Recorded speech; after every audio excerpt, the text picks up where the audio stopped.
I'm a grad student who works in an HIV lab. 6 months ago I was exposed to HIV infected blood. Tomorrow I get my follow-up HIV test which will finally tell me if I'm okay or not. Reddit. What's the scariest thing that's ever happened to you? When I was 12, my family and I were returning from a vacation in Mexico. We were in a minivan, driving toward the US border when we noticed 3 cars pulled over on this long ass stretch of highway. A few men were around and they noticed us driving up. One of them moved to the middle of the road and held his hand up to get us to stop, and my dad, who was driving, started to slow down. As we got closer, the man who was attempting to stop us was distracted by something to his left and turned to look at it. That's when we noticed he had an assault rifle. My dad gunned it and blew right by him while telling the family to get down. At the time I thought this was awesome, but now I think about it, we came very close to being carjacked and it's scary as heck. As a guy who has spent a few years living in Zeta-filled border towns, mostly Reynosa and Nuevo Laredo and Tamaulipas, don't stop for anyone, unless maybe it's a federal officer. I power walked off a mountain due to a communication misunderstanding while paragliding in Germany. The chute didn't open for several scary seconds and we almost brushed the side of the cliff. The instructor apparently lost his license as a consequence. 2 years ago, when I was 19, I was diagnosed with AIDS. I was in an incubated drug-induced coma for 5 weeks. After I woke up and recovered I was told that, technically, I should be dead. The odds were 99.5% that I would die, and my grandfather and uncle visited a funeral home to make arrangements for my body. When I was 8 I got E. coli during the Jack-in-the-Box epidemic, which killed 4 kids. At the time, I don't think I was old enough to understand how dangerous it was, but looking back, my parents must have been freaking out. Being diagnosed with cancer at 18, leaving college, and going through 6 months of chemo. Scariest time of my young life, but I'm healthy and happy now. I stepped on a mud wasp's hive when I was about 10 years old, was stung for God only knows how long, but it felt like an hour, collapsed on the ground. Fortunately my mom and her friend were right there and we were all of 5 minutes away from the hospital. I don't remember the car ride at all. My mom carries me towards the hospital. Nurses and EMTs take me and basically start ripping my clothing off as they wheel me into the hospital and sticking me with every needle known to man. I end up with more medical devices poked into me than I knew existed. Then I start choking. Next thing I know a nurse is on top of me punching me in the chest. I start screaming after a few seconds of WTF and the 2 nurses present had to explain to me that my throat had completely swollen shut and the situation was basically my heart needed to last long enough for the epinephrine to kick in. They performed CPR so that they could start preserving brain function the second my throat went back down. Considering I was good as dead anyway once my throat swelled, they basically loaded me with epinephrine. I started seizing and vomiting almost immediately after. This all happened in the course of 15-20ish minutes. After the epinephrine wore off I was basically just under observation until whatever relevant vital signs were in check, but there aren't many scarier places than a hospital bed when you're 10. Just got stung easily over 100 times. Died sort of and had a seizure. I had a boyfriend that stalked me online after we broke up. I brushed it off as him being a psycho butthole until the day he IM'd me in the guise of one of his past hookups. She had just tested HIV+ and said I might want to get tested too. I knew it was him messing with me some more, but that kind of joke isn't the type you ignore. I got tested several times just to be sure and was negative each time. I have donated blood semi-regularly in the years since with no problems. But wait, there's more. Several years later I got a call from the police telling me this same guy is now under investigation for a plan to kill me and my family. There was a period of time where I wondered if I'd find him waiting around where I lived or at my work, or if I'd get a call informing me that my parents had been tortured and killed. It was a bad time. I donated blood once and I was called back and told I tested positive for HIV. I really didn't know anything about it. I wasn't told about false positives. I hadn't ever done any drugs that required needles or even had any kind of intercourse. All I knew was I was surrounded in a room by nurses who were staring at me like it was a wake for a funeral, and they all were telling me I had HIV. I spent a week thinking of all the things that would now be cut out of my life because of this. I went home to my current doc and got tested again, and thankfully, and probably obviously, I didn't have it. That happened to a friend of a friend. The school medical center tried to tell him that he had an STD. He just stared at them saying, "But I didn't have S." A friend of mine worked for an illusionist several years ago who had lions and tigers as part of his act. They're kept in large cages backstage before and after the show. About a week into working there, he's backstage at night and out of the corner of his eye he sees one of the tigers walking through the back. It had somehow gotten out of its cage. A full-grown motherfreaking tiger, casually walking around. He said he stood still, mostly out of fear, and managed to alert the tiger handler that was nearby, who quickly escorted it back to its cage. I assure you I would have crapped my pants if that happened to me. While living in Sri Lanka during the war times, my dad and I were a few hundred meters away from the bombing of our World Trade Center. We were on our bikes when we saw the suicide bombers ran past us and into the buildings. My dad realized something was wrong, so he turned us around and we started to cycle back before the explosion went off. I was 8 years old and I can still hear the people screaming and crying. I am also a grad student and we work with proteins bound to cyanide and azide. A couple of months ago, I was loading a cyanide sample. My hand slipped and the syringe needle poked my finger. My pie made me go to the hospital. Everything turned out fine. It was a very dilute sample and the cyanide was bound. Not free, but it was still really scary for a bit. I led a pretty boring life compared to others. However, I was standing next to a co-worker when a customer put a knife on him. My co-worker just told him, "Put that freaking thing away before the cop 10 feet away from you notices it." Knife was put away, but the cop did notice and arrested him. Turns out it was a fake knife too. Or, one time a customer set fire to our store to get away with stealing something. LPN managers managed to keep it under control in the accessories area. It was mostly smoke by the time the fire department turned up. Half the customers were freaking out and the other half were mad because they couldn't get their items that day. All employees were supposed to help customers out of the store, but I was 7 months pregnant, so I said frick it and walked out of the store and sat in my car. My manager was cool about it, saying she didn't blame me.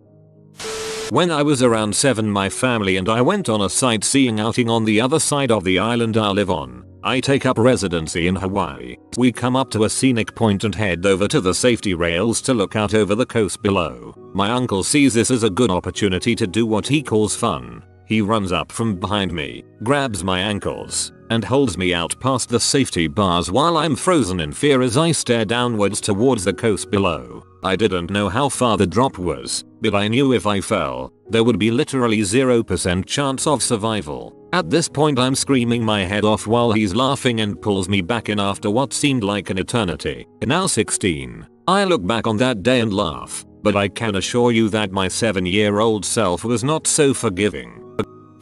When I was about 5 years old, my family and I traveled up to Canada and we went to a park forest type thing and there was wildlife freely roaming about. Being a naive little kid, I tried to pet an elk while he was eating. The next thing I know he's charging me. Luckily, I moved quickly enough to escape its wrath. I remember being deathly afraid of elks after that.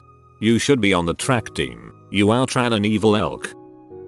I got crushed by an ATV and cut my foot pretty much in half. The doctors thought I would lose my leg, but only ended up with a partial amputation. I was teaching in Cambodia, in a village pretty far out from town, and my husband got heat stroke. He stopped sweating, it was like 95 Fahrenheit, and was falling over, and we're out in the middle of nowhere, with nobody who spoke English or anything. We had bikes, but he was in no shape to bike anywhere, and he has a heart condition. It was the first time that it hit me that we were in the middle of nowhere in a developing country, with limited proficiency in the language. Fortunately, we were able to get a ride to town and he was okay in the end, but it was seriously scary. I was born 3 months premature in 1983. At some point I was given a blood transfusion, possibly multiple. I received a letter when I was 18 that because I received blood before Canada started screening for HEP and HIV I had to go for blood tests. I know now that the likelihood that either would go unnoticed in any way for 18 years is dang near impossible, but my 18-year-old brain went off the charts. I freaked out and drank for 2 weeks. Having an anaphylactic shock. I didn't know what was going on at the time. I didn't even know I was allergic to anything, let alone that seriously. I started getting chest pains, and my lips were tingling. I didn't feel too bad at first, but then my throat started closing up. This feels exactly like you would expect it to. Your chest gets tight, it hurts to breathe, you feel like you're not breathing enough air, and like you're drowning, which I've always had a fear of, so your body does the natural thing and goes into panic mode. This only makes the problem worse, of course. My heart rate was 3 times its normal level, as my heart was trying to get enough oxygen to my brain, and I felt like my face was burning. My face swelled up like a tomato too. A rash spread from nothing to cover my entire body within about 15 minutes. My confused, oxygen-deprived brain decided I had meningitis, since I knew the symptoms were fever and rash, and I had no idea what was going to happen next. I genuinely thought I was going to die. Luckily I lived at home then. This happened when I was a teenager, and it was a weekend so my parents were home. My dad drove me to accident and emergency. I vaguely remember being disturbed by the fact that when we got there they whisked me straight to the front of the queue, ahead of all the people with bleeding, gory injuries. Anyway, they put me in a hospital bed, gave me crap tons of antihistamines, and kept me in until I could breathe again and my face had gone back to its regular size and color. Then they let me go home, with a prescription for an EpiPen, which I always carry with me these days. Over the next few months I had lots of allergy tests to try to find out what caused it, but they were all inconclusive, so I still don't know what it is I'm allergic to. My scariest was probably falling off my bicycle in high winds. I was about half an inch away from smashing my face onto a concrete pillar and could do nothing about the fall. I was shaking for hours afterwards. Scariest thing for me was keeping my eyes open as I rolled in a van, as a passenger, going 75 miles per hour. We did 2 full rolls back onto the wheels. I don't recommend this. I got sick one night, and by the next day I was coughing so hard I could barely get a breath in between. I have asthma and was using my inhaler more times than should ever be possible. I fell asleep, feeling awful, and when I woke up my mom took one look at me and decided it was time to see a doctor. Unfortunately, I ended up in the urgent care right across from the hospital, instead of in the OR where I should have been. They took my temperature and it was 105.6. My eyes were solid red, no white at all. At the time I was so sick I can barely remember what happened, but it turns out I had swine flu. To get my temp down they gave me 5 Motrins at once and just left me in the exam room. I remember clearly thinking I was going to die, and deliriously calling my dad, who was out of town, sobbing and apologizing for all the bad crap I've done in my life. I unfortunately don't remember deliriously cussing my friend's mom out over text. Recently I was talking to a doctor and told him that story and he said it was amazing that I survived at all with how awful the medical care I got was. I feel like I got very lucky. Got stuck while foolishly bouldering, climbing lower rocks without a rope, usually for traversing instead of going straight up. I set myself up for the perfect bad situation. Looking back it is near comedic type bad. I did not have the holds to go back or down, or up and over, and I was about 40 feet up and above a mountain stream that had been getting fed by a glacier so it was deep and fast. The stream was about 20 feet wide and washed over a waterfall that was easily 90 feet down to a pile of rocks. If I managed to stay conscious on my first fall, I then had about 20 seconds to make it to the side of the stream and climb out or I was gone. Now would be the right time to mention that the years of erosion had turned the stream bed into something like the bobsled track at the Winter Olympics, so my chances of getting a good grip on the side are low. The scenario sounds outlandish but I was not very clever and in hindsight insane that day. I panicked, hyperventilated, and had to face the thought of there is a really good chance you will die today. I had a cold sweat going on, and had to keep talking to myself to keep from crying melting all the way down. It took me about an hour to cover about 60 feet of rock face heading in my original direction which was upstream. I finally met the glacier that was sitting over the stream and crawled up it until I could get to safe ground. I think the fact it was drawn out makes it the scariest point for me. February 2003. I'm on the border of Kuwait and Iraq. PFC dog-faced killer thought it would be a good idea to have all my mop gear all fricked up. I still had my training filter on my gas mask. Well, I'm doing some outside work and all of a sudden the missile siren goes off. Over the loudspeaker I heard, "This is not a drill." I put on my mop gear and then just knew I was going to die a horrible death. It ended up being that the sensors tripped on something other than a Scud missile. First thing I did when I got back to my tent was lay all my mop gear out and put my real filter on it. Then I practiced putting it all on and taking it off in a timely manner. Horrible way to die, because you decided to be a lazy piece of crap. Got back from donating blood, got a letter in the mail saying I was HIV positive. I didn't get upset, or angry, or scared. I sat on my steps for a few hours wondering how, went to the doctor, and found out I don't have HIV, just a low white blood cell count. The way fear like that hits you isn't how you expect. It was more disappointment than fear, but it definitely took its toll. I got bad salmonella when I was 10, I think, after eating poorly cooked turkey for a Thanksgiving community dinner. The people running the show didn't want to insult the people, so they put it out with everything else and assumed everyone knew pink turkey was bad turkey. Everyone did, except me. Fast forward a few days and I feel like absolute crap. I had no idea why, and then I started to puke, like everything. As soon as I drank or ate anything it came right back up, and when I ran out of food to throw up I was dry heaving for hours. It also came out the other end, furiously. I remember just sitting on the couch and trying to get up to puke in the sink, which caused me to crap my pants and puke all over myself. Not a glorious moment for me. This lasted about a week, and I seriously thought I was gonna die. Imagine not being able to eat or drink anything properly, but being extremely hungry and thirsty. It was horrible. On the bright side, I haven't puked since then, 10 years ago. When I was 11 a piano fell on me and I broke my femur. The fear I experienced while trapped under the piano and feeling the top half of my femur circle around the bottom half as I tried to move my leg was unbelievable. That was the point when I realized crap had gone down and I was fricked.